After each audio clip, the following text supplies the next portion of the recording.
레위기 16장 1에서 34절 말씀입니다. 16장. 아론의 두 아들이 여호와 앞에 나아가다가 죽은 후에 여호와께서 모세에게 말씀하시니라. 여호와께서 모세에게 이르시되 내 형 아론에게 이르라. 성소에 휘장한 법궤 위 속죄소 앞에 아무 때나 들어오지 말라. 그리하여 죽지 않도록 하라.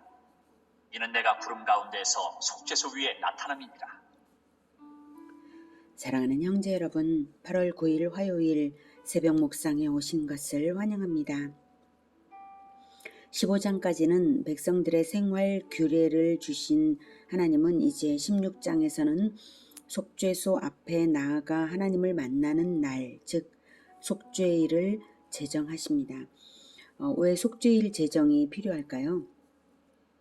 1절에 아론의 두 아들이 여호와 앞에 나아가다가 죽은 후에 이 말씀을 하신 것을 속죄일 제정을 아론의 두 아들이 여호와 앞에 나아가다가 죽은 후에 하셨다는 것이 힌트입니다.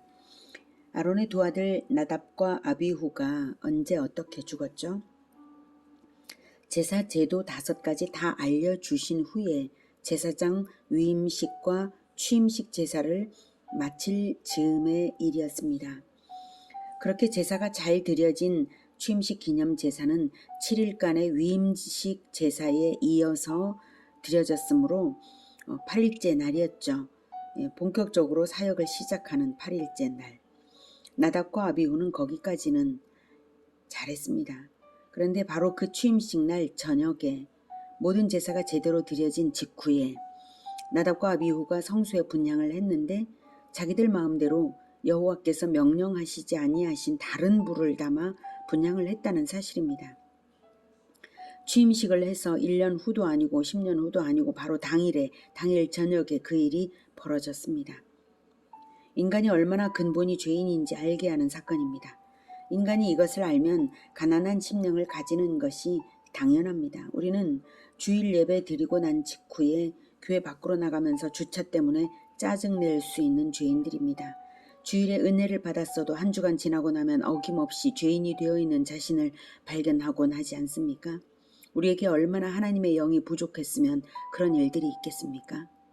우리조차 그러한데 우리보다 더 연약한 자들은 어쩝니까?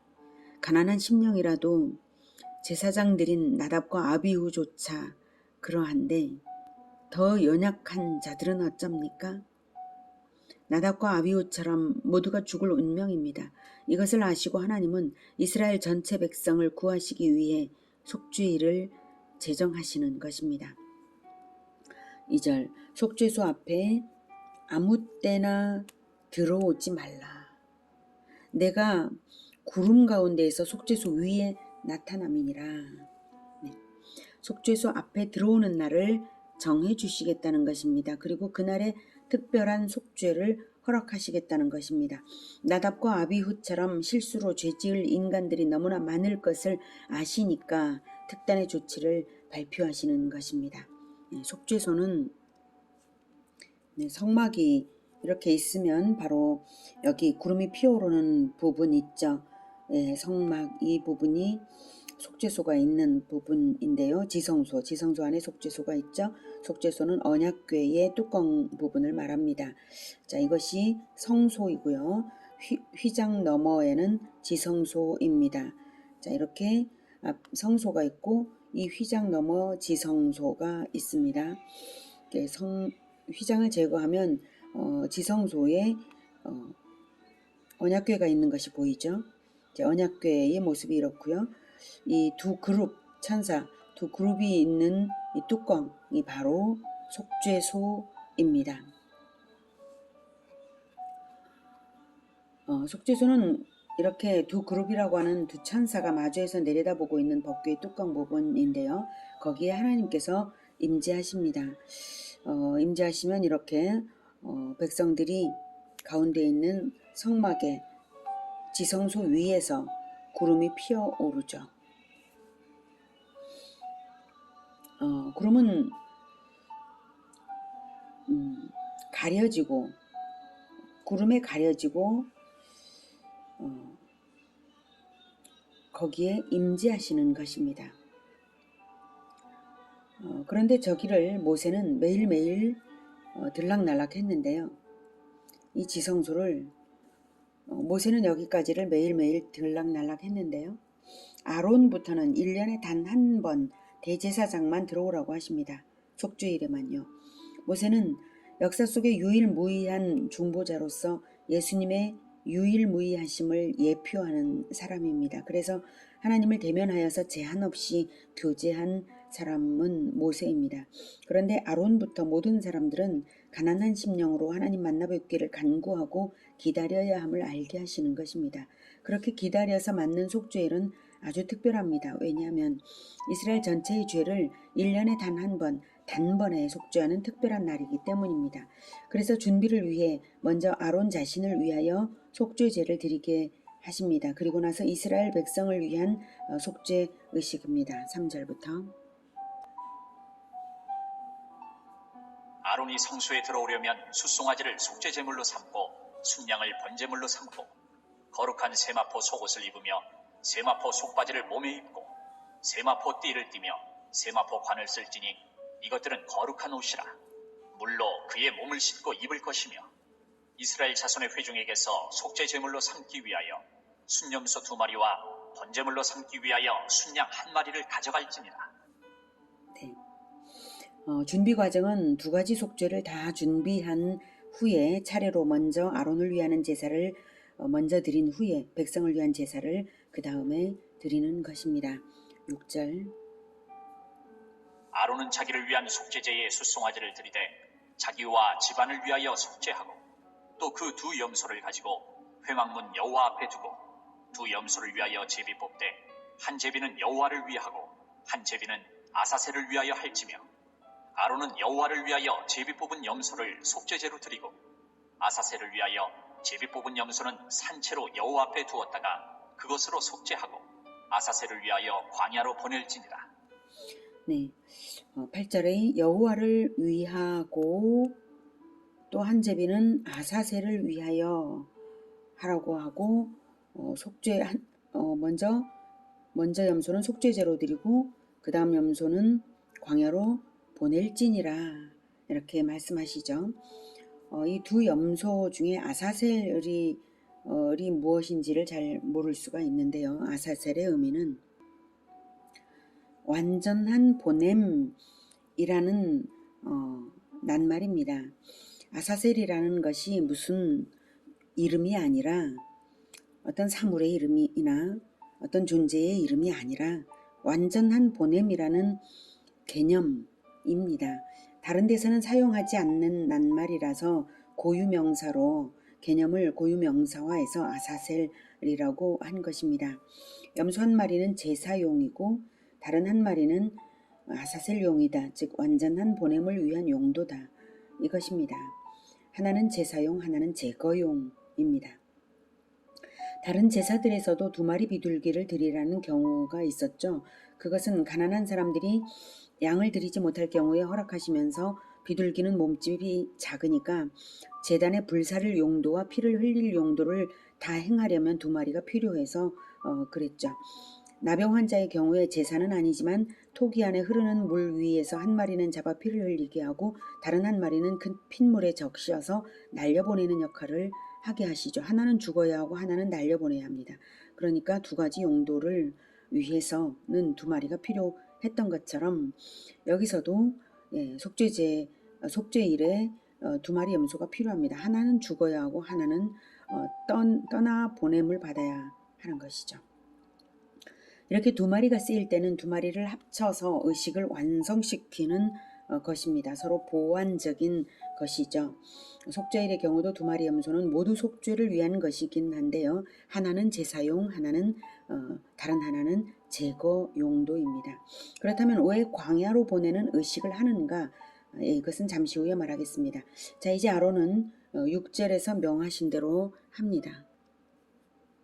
6절에서 명하신 대로 하는 것이 이제 11절부터 아론은 자기를 위한 속죄제에 숫송아지를 드리되 자기와 집안을 위하여 속죄하고 자기를 위한 그 속죄제에 숫송아지를 잡고 향로를 가져다가 여호와 앞 제단 위에서 피운 불을 그것에 채우고 또 곱게 간 향기로운 향을 두 손에 채워가지고 휘장 안에 들어가서 네. 아론이 속죄제를 드리고 나서 향로를 가져다가 제단 뿔을 채우고 향을 가져서 휘장 넘어 지성소로 들어갑니다. 그리고 지성소에서 분향을 합니다. 그 다음 13절 여호와 앞에서 분향하여 향연으로 증거계 위 속죄소를 가리게 할지니 그리하면 그가 죽지 아니할 것이며 그는 또 숫송아지의 피를 가져다가 손가락으로 속죄소 동쪽에 뿌리고 또 손가락으로 그 피를 속죄소 앞에 7번 뿌릴 것이며 네, 분향은 기도를 의미하죠. 향연이 피어올라야 속죄소를 가립니다. 속죄소를 가려야 아론이 죽지 않는다는 것은 속죄소에 임재하신 여호와 하나님의 눈을 향연으로 가려야 아론의 죄를 보지 않으신다는 의미입니다. 즉 아론은 죄인이므로 기도의 향연으로 죄가 가려지지 않으면 죽습니다. 이 속죄소 향연은 십계명을 받던 날, 즉 언약식을 하나님과 백성 사이에 언약식을 하던 날, 호렙산 위에 빽빽한 구름, 하나님께서 임재하실 때 그 하나님을 가린 그 빽빽한 구름을 생각나게 합니다. 말하자면 속죄소는 지성소는 하나의 호렙산이죠. 작은 호렙산. 네. 자, 그리고 속죄 제물인 소송아지의 피를 속죄소 동쪽과 앞쪽에 뿌리라고 하십니다. 속죄 제물의 피는 그리스도의 보혈을 의미하는 것이죠. 언약은 미래를 보고 현재 실행하는 것입니다. 언약대로 백성을 받으시는 것이니 하나님은 모든 속죄 제물의 피를 훗날 흘리실 그리스도의 보혈로 보십니다. 언약대로요. 그래서 아론의 죄는 안 보시고 그리스도의 보혈만 보시고 속죄하시겠다는 뜻입니다. 여기까지가 아론의 속죄이고요. 이제 그 다음이 중요하죠. 그 다음을 위해서 아론의 속죄제가 있는 것이니까요. 자, 그 다음은 이스라엘 전체 백성을 위한 속죄 제사와 죄의 제거 의식입니다. 두 가지 의식입니다. 제사와 제거. 염소 2마리로 각각 치르는 것입니다. 15절부터. 또 백성을 위한 속죄소 염소를 잡아 그 피를 가지고 휘장 안에 들어가서 그 숫송아지 피로 행함같이 그 피로 행하여 속죄소 위와 속죄소 앞에 뿌릴지니 곧 이스라엘 자손의 부정과 그들이 범한 모든 죄로 말미암아 지성소를 위하여 속죄하고 또 그들의 부정한 중에 있는 회막을 위하여 그같이 할 것이요 그가 지성소에 속죄하러 들어가서 자기와 그의 집안과 이스라엘 온 회중을 위하여 속죄하고 나오기까지는 누구든지 회막에 있지 못할 것이며 그는 여호와 앞 제단으로 나와서 그것을 위하여 속죄할지니 곧 그 숫송아지의 피와 염소의 피를 가져다가 제단 귀퉁이 뿔들에 바르고 또 손가락으로 그 피를 그 위에 7번 뿌려 이스라엘 자손의 부정에서 제단을 성결하게 할 것이요. 네, 여기까지가 공동체의 속죄제입니다. 여기서 16절에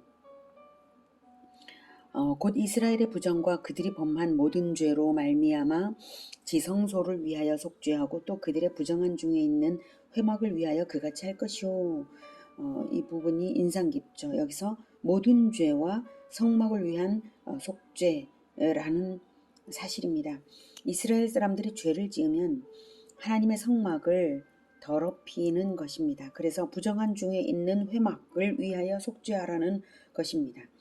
백성의 영적 상태와 하나님이 직결되어 있다는 사실을 알게 하십니다. 우리의 죄는 하나님을 욕되게 하고 예수님의 피는 하나님의 영광을 회복하는 것입니다.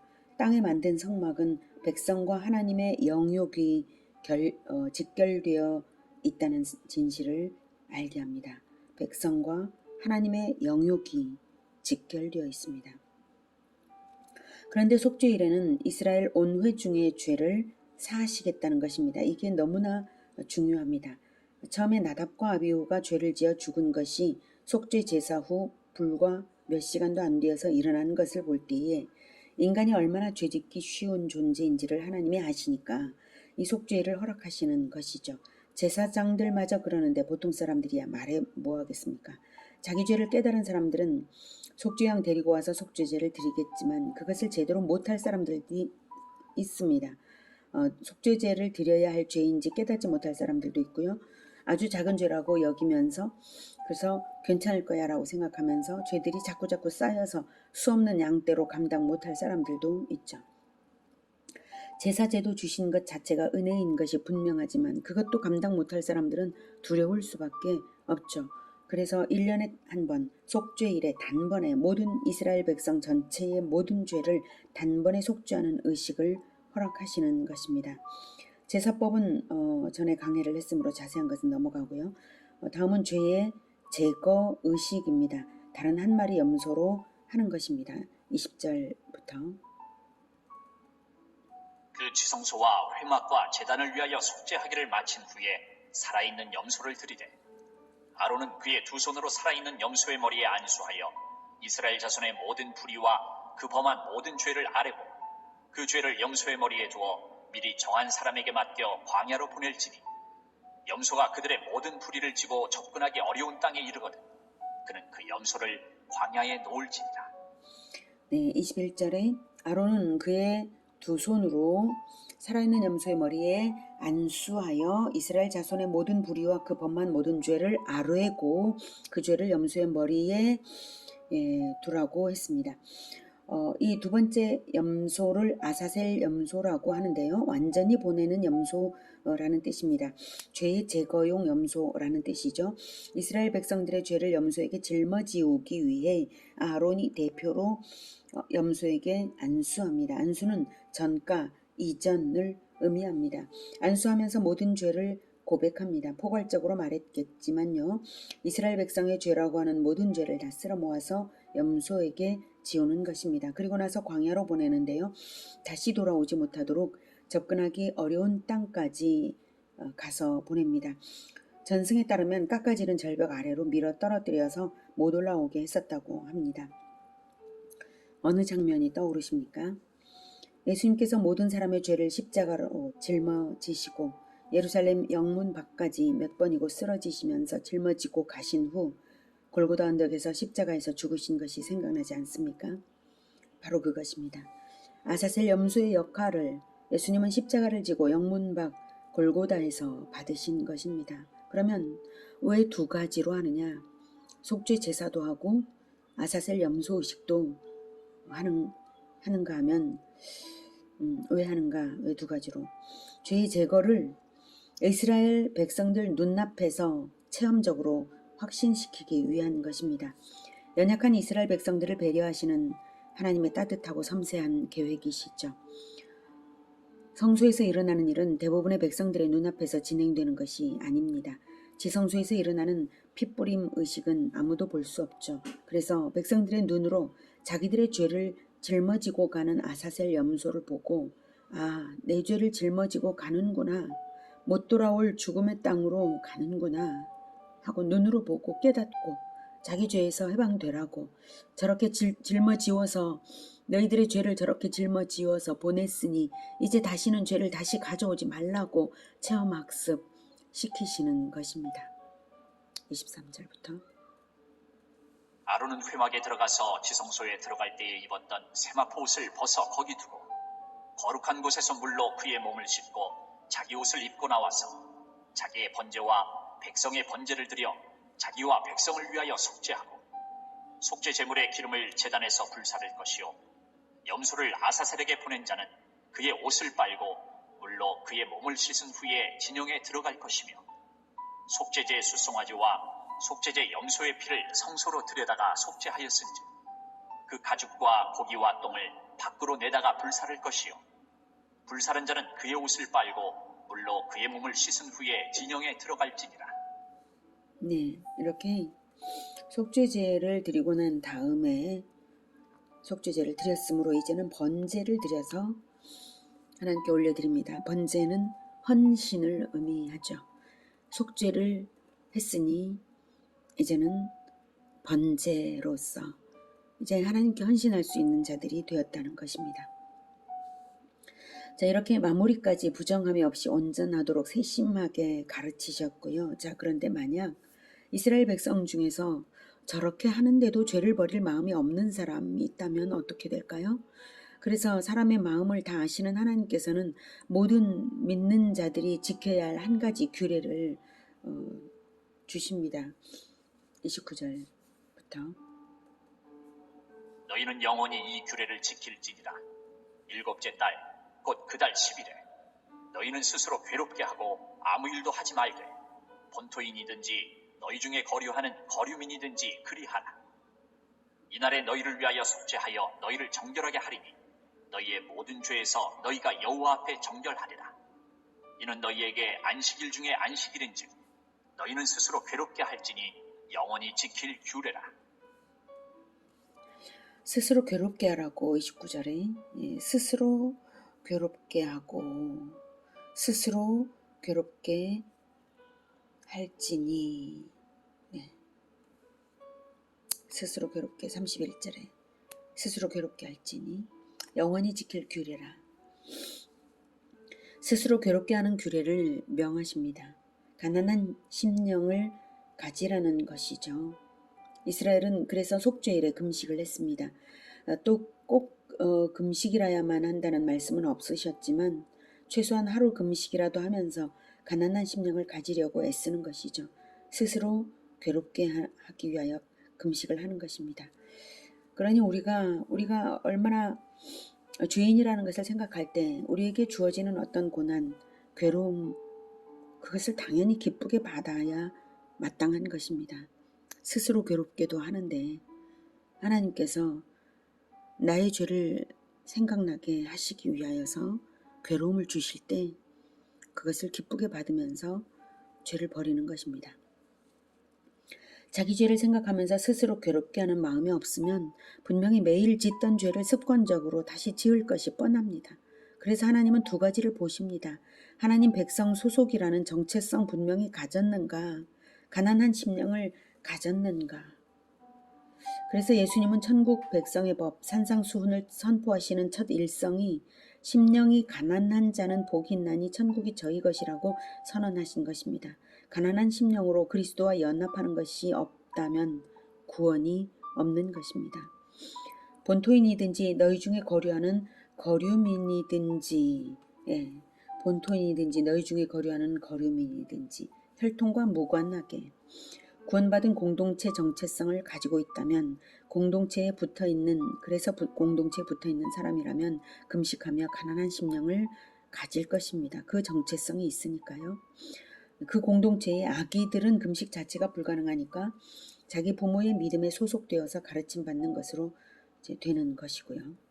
32절 기름 부음을 받고 위임되어 자기의 아버지를 대신하여 제사장의 직분을 행하는 제사장은 속죄하되 세마포 옷, 곧 거룩한 옷을 입고 지성소를 속죄하며 회막과 제단을 속죄하고 또 제사장들과 백성의 회중을 위하여 속죄할지니 이는 너희가 영원히 지킬 규례라. 이스라엘 자손의 모든 죄를 위하여 1년에 한 번 속죄할 것이니라. 아론이 여호와께서 모세에게 명령하신 대로 행하니라. 속죄일의 속죄는 이스라엘 백성의 모든 죄를 속죄합니다. 제외되는 사람이 없습니다. 혈통이 달라도 됩니다. 본토인이든지 거류민이든지 그리스도께 속해 있고 회개하는 마음이 분명하다면 가난한 심령을 가지고 대속주 그리스도께 연합하기만 하면 제외되는 사람이 없습니다. 얼마나 은혜롭습니까? 이렇게 속죄일이 지나고 이스라엘 백성이 다시 죄를 지을 수 있겠습니까? 적어도 고의적으로는 결코 그럴 수 없는 것이죠. 고의적으로 그랬다면 그것은 가난한 심령이 아닌 것이죠. 요한일서 1장 6에서 9절에서는 만일 우리가 하나님과 사귐이 있다 하고 어둠에 행하면 거짓말을 하고 진리를 행하지 아니함이거니와 그가 빛 가운데 계신 것 같이 우리도 빛 가운데 행하면 우리가 서로 사귐이 있고 그 아들 예수의 피가 우리를 모든 죄에서 깨끗하게 하실 것이요 만일 우리가 죄가 없다고 말하면 스스로 속이고 또 진리가 우리 속에 있지 아니할 것이요 만일 우리가 우리 죄를 자백하면 그는 미쁘시고 의로우사 우리 죄를 사하시며 우리를 모든 불의에서 깨끗하게 하실 것이요.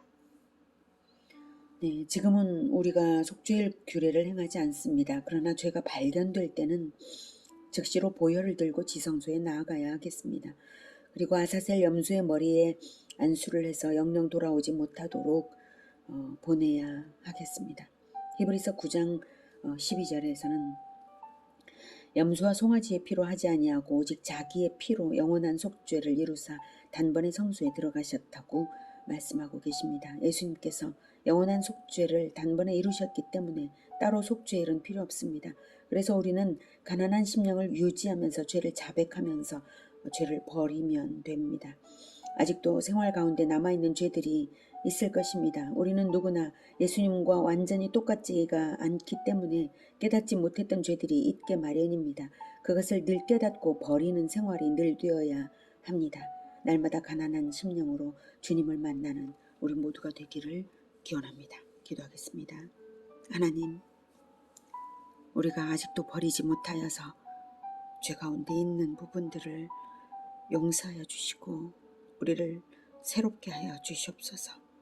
가난한 심령으로 늘 주님과 함께 있겠습니다. 우리를 늘 진리로 비춰주셔서 새롭게 깨닫는 죄들을 고백하여 드리며 그 죄를 완전히 버려서 다시는 죄를 행하는 일이 없도록 주님 우리를 날마다 더욱 새롭게 예수님을 닮아가게 도와주시옵소서. 우리의